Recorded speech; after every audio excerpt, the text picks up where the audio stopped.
Hey guys, it's your girl Kizzy Rock, and yes, Kizzy Rock is my birth given name. Happy Friday, guys. Want to say hey to all my subscribers, new as well as season. I got a word for you.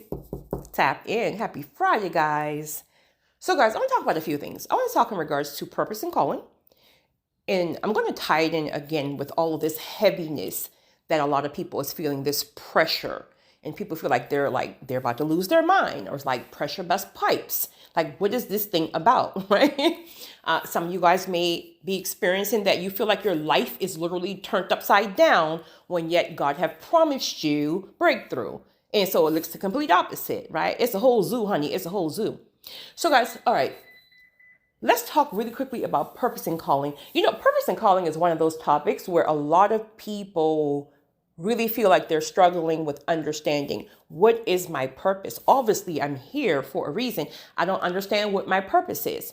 So sometimes people tie it in thinking that their purpose may be tied to their jobs or their careers. And sometimes it can be. I know for me, sometimes it can be tied in, right? And then others were conditioned very early on to make them feel that if they're not called to the actual building of church, that God can't use them elsewhere. Like, people are really conditioned to believe that. There are so many people right now who've literally walked away from their purpose or not tapping in to even understanding that this is your purpose because of the way they were conditioned with religion. That if you're not in the actual church building, God can't use you. Yet the majority of the people in the church building, God ain't even using. Make it make sense. Makes no sense. So here's the thing, guys. This is me here now, right?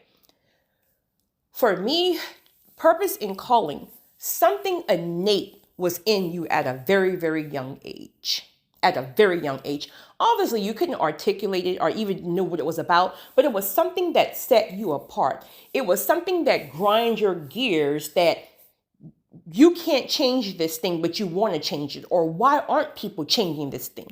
Like, it was always something in you that was in seed form. Like for myself, right? I'm called to a lot of humanity. I'm called to a lot of broken people. I mean, people who are like in despair, seriously, right? I'm called and used in a very non-traditional way.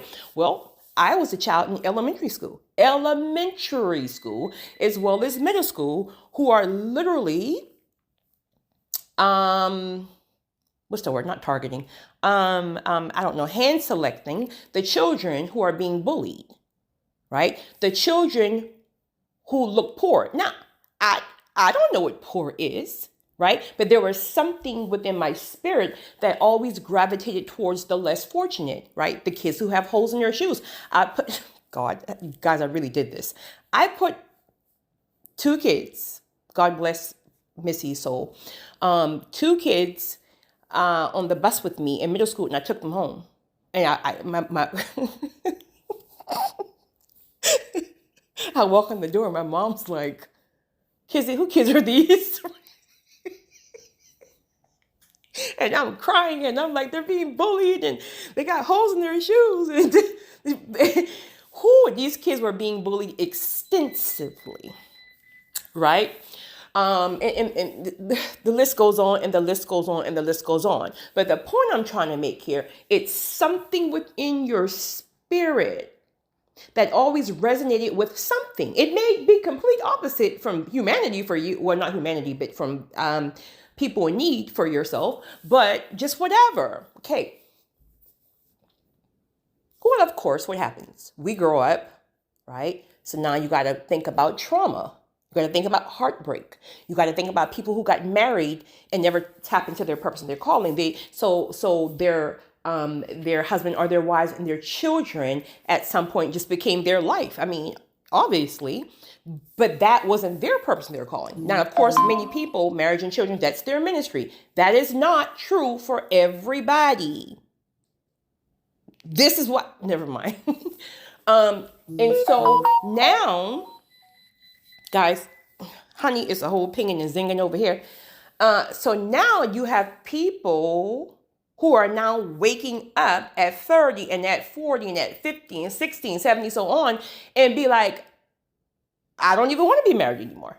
I'm not even fulfilled. I feel like I missed out on something, right? You got people who feel like, well, I believe I'm called to marriage. I've always felt that, but I think I did it too soon, right?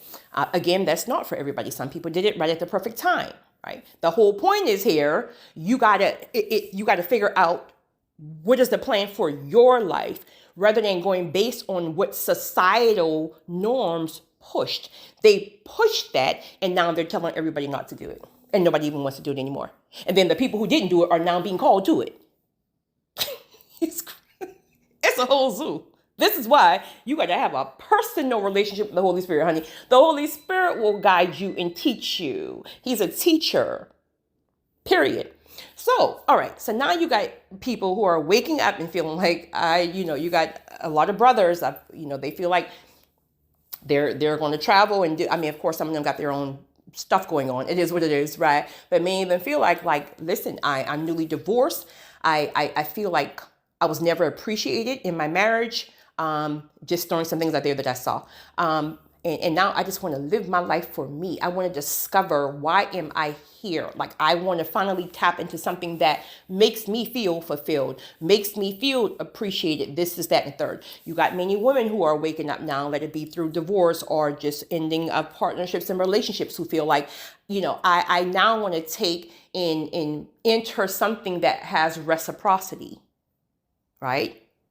Purpose and calling, kingdom, partnerships and relationships, just whatever it is that you're called to.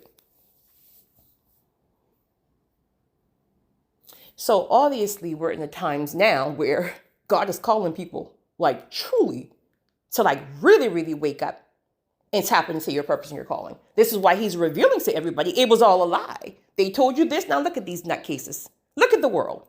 They told you this. They told you to work your fingers to the bone, and now your money's not even guaranteed.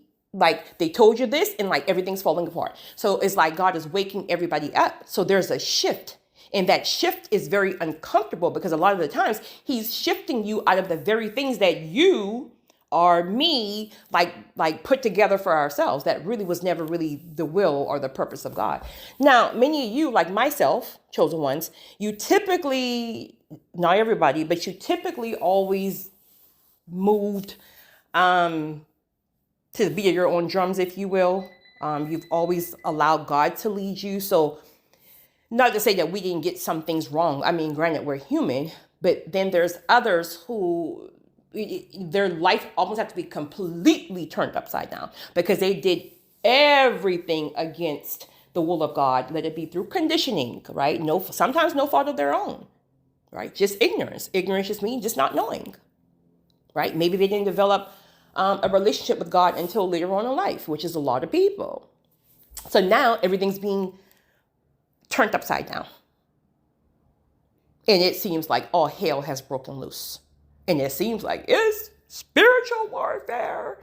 It's an attack. And I rebuke you, Satan. And the whole time, honey, it's God who is shaking and moving. Here's the thing.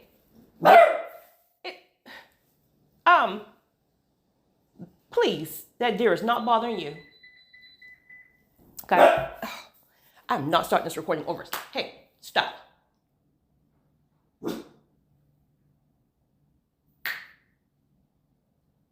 Honey, it's a whole zoo, literally.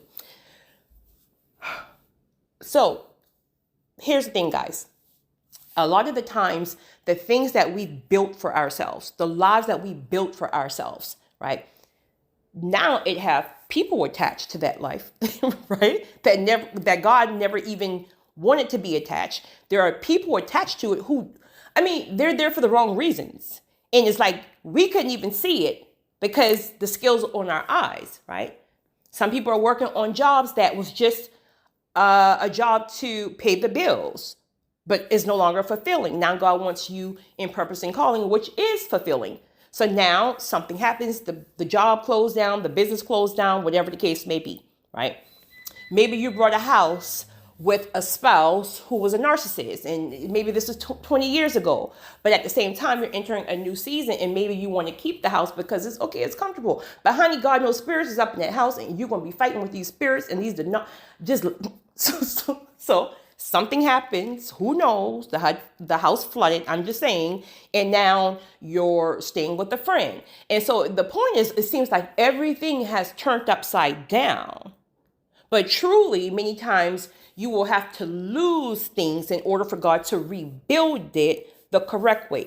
This is why many of you guys are in seasons where maybe you came from narc abuse or just a really, really bad situations or whatever the case may be. And now you're living a life that's very fulfilling. But if you really take account, a lot of those things and people are no longer in your life. It had to be pruned. And even though it was probably maybe a very, very difficult process, if you will, some of the people came with you, some God cut off for a season, and now they have returned. Right? So, but at the end of the day, you're now in this place where your life is very fulfilled.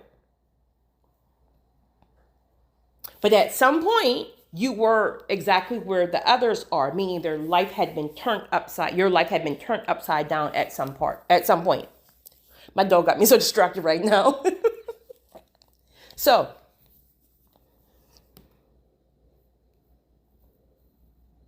this pressing, this expansion is preparing you for what's to come.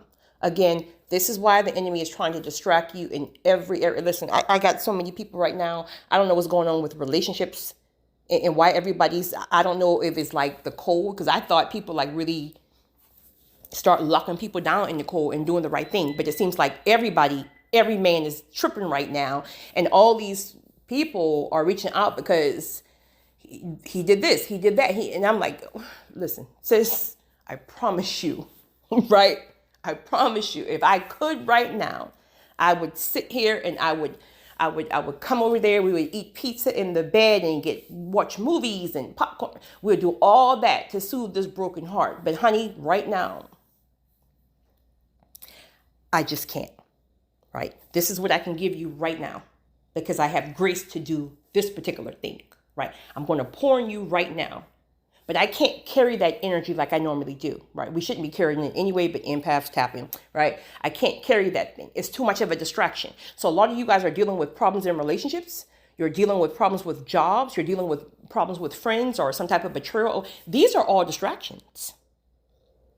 Why people didn't start acting up 9 months ago? All of a sudden now that God is moving and shifting some things, right, and ready to open doors, now everybody's acting up. Listen, you got to see it for what it is. Oh, you got to see it for what it is. Because let me tell you something. When God has shown you what he has for you, you won't let nobody jeopardize. I don't care who you are. I will cut you off today and see you when Jesus come home. Because you're not going to jeopardize what God has shown me because of my disobedience. You're not worth that. Like, you think I'm going to miss a whole destiny for you? In your actions, your lack of character, your lack of discipline, you got to go. Oh, you got to go. Oh, you got to go, period. Period. Oh, you got to go, point blank, period. Oh, you got to go, sir. So guys, everything is some kind of form of distractions. You're meeting counterfeits. And those of you who are relationship crazy or like wanting marriage crazy, right? Just everybody's different. Everybody's different. But like the enemy is he's going to target you with the very thing that he knows that you want. So, okay, God says he has a marriage for you. Okay, you just received a download. God didn't tell you if it's next month or next year. God didn't tell you none of that. He just told you in the new season he has marriage for you. Okay, but then God still needs you to process something in order to prepare you for whatever he's promised you. Now the enemy knows because you're desperate in that area or you're just very, hasty in that area. He's going to send you 1,000 counterfeits, honey, and all going to be fine. And all going to be fine. So now you got to use wisdom. Okay, well, wait a minute now. Because I know God has been clear that this is an area that he needs me to work on right now in this season. Now, all of a sudden, he's going to send. That doesn't make sense because God knows it's going to be a distraction. So you got to listen. You got to you just got to wait. Like, okay, give me the number, but I might can't call you in about a month, right? Or don't even take it if you feel like you don't have discipline, right? But keep it moving, because I don't care what we want. I don't care what God has shown us. If we are not prepared by completing our instructions, right? We're just not going. And then sometimes we be acting like we're the only one God can use. No, he wants to use you. He wants to bless you. But the same thing that you're asking him for, a million other people are asking for. And guess what? They're disciplined enough. They're aligned enough, even though it doesn't feel good. But he's trying to work with you because he knows that you deserve better. He's trying to give you the best second half of your life, every single thing that you ask for. But sometimes before you receive everything that you ask for, you're going to hit a season where you lose everything. And it is very, very uncomfortable. But the blessing, a lot of the times in those seasons,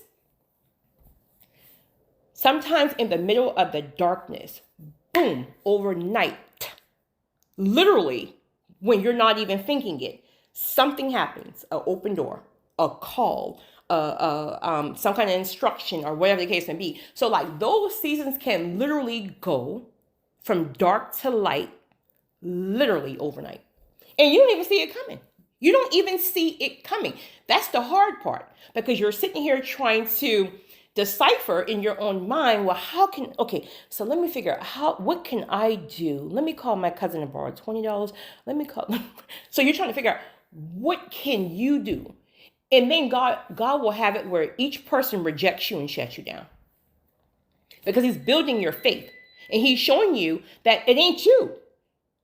It's not you. So what he's really calling you to do is surrender. And through that surrender, he's going to teach you that it's not your hands that shifts and moves things, because it's supernatural. And then once you discover that one time, then that's what makes it more, not easy, but more easy to understand how God really works, and how when you're going through certain things that he will call you to take your hands up off of it, and you will trust him more. And then the next time you trust him even more. And then you get to the point, honey, where your faith is so solid, nothing can move you. Find somebody else to play with. So guys, I wanted to share that. Also really quickly, I want to say too, it's very important to note that purpose continuously evolve. So I think sometimes people may already be within their purpose, and then they feel like because it's not lights, camera, and action, or because it doesn't have like a spotlight, or that it doesn't make a lot of noise, that's not purpose. No, when you see people out here like who are like really moving in the heights of doing purpose and calling, they just didn't get there yesterday. If you really do the research, these people have been doing whatever it is for a very, very long time on a smaller scale. And then, of course, over time, the more and more we grow, then we get more volume, and then so on and so on and so on and so on and so on and so on and so on and so on. But a lot of people walk away from it because they feel like this can't be purpose because it's just too small. Next, if it's only blessing you, that's not purpose. I'm going to tell you right now. If it's only blessing you, it is not purpose. Purpose is about serving. If you're a very, very selfish person, no disrespect, because again, we all are different. And sometimes very selfish people can have a lot of trauma in which people have really took from them or hurt them, or they always had to hoard things because of poverty and things like that. But if you're a very, very selfish person, ask God to really help you, because God cannot use you when you're selfish. Because anything that he blessed, first of all, is his. It ain't even yours. It's not even yours. So anything that he asks you to do, you have to be willing and obedient to do it. And I promise you, the more and the more and the more you are obedient, even when you don't want to. I just did something this morning, and it's not that I didn't want to. I just felt like, okay, maybe I can do it next month. No, do it right now. Okay. And as soon as I did it, boom, boom, boom, boom. Right? So he whatever he asks you to do is going to be around serving other people. And if you are selfish, ask God to expose to you why you're selfish. You may already know. Maybe it can be one of my brothers. You lost everything in a divorce, and now you want to blame God and blame all women. No, sir, is the kind of woman that you chose. She was fine, but you didn't test her spirit. Don't play with me and my children, sisters, honey. Our spirits are everything. And now you feel like, honey, God can't use you like that. It's just not what it is, right? So you guys have a great weekend. It's your girl, Kizzy Rock.